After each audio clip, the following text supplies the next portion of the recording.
আসসালামু আলাইকুম। সালাম বড় ভাই, কেবল হাল পিঠা ওয়েস তামাম কি এনেছো? পিঠা কি পিঠা এগুলো? এটা হচ্ছে দেশি পিঠা। দেশ থেকে এসেছে নাকি? হ্যাঁ। তো কাজ কামের কি অবস্থা? কাজ কামের অবস্থা ভালো না। আমার আইডি আমার আইডি মনে করেন যে বেতাল হয়ে গেছে। এখন আমার 200 টাকা নিয়ে গেছে। এখন আমি কি করব বুঝতেছি না। ফোনও ধরে না। ফোন ধরে না? ওইটা তো মানে আগে বোঝা গিয়েছিল, এখন মানে তোমারে ডোজ দিয়ে দিল নাকি? আচ্ছা, এখন মানে ও সিনা মানুষের যারা মানে আইডি কিনবে তাদের জন্য কি বলবা তুমি? না, কেউই কিনতে মানা করি না। হ্যাঁ, বর্তমান বাজারে কাউকে কিনতে মানা করি।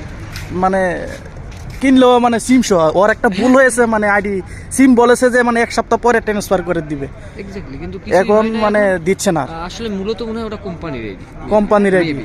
হ্যাঁ, মেবি তোমারে ডোজ দিয়ে দিছে ভাই। টাকা ওখানে শো করতেছে না। এবং এখন মানে আজকে কিসের কাজ করেছো? কিটাই কডামের সোডা? হ্যাঁ, 4টা। কিটাই ফ্রিল্যান্সার আইডি তো অর্ডার কেমন? হ্যাঁ, মোটামুটি ভালো। ভালো? হ্যাঁ।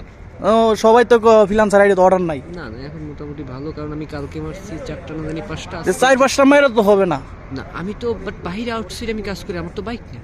আচ্ছা বাট আমার বাইরে আরো কাজ আছে। আচ্ছা, যখন অফশোর টাইম আমি মনে করি মানে যারা ফুল টাইম করে তাদের জন্য কি তার ফ্রিল্যান্সার আইডি ঠিক না? না, ফুল টাইম করা আসলে ঠিক হবে। অর্ডার আসে না, কারণ আমি নিজেও আইডি অন করে বসে থাকি, অর্ডার আসে না। এক্স্যাক্টলি। আচ্ছা, ধন্যবাদ।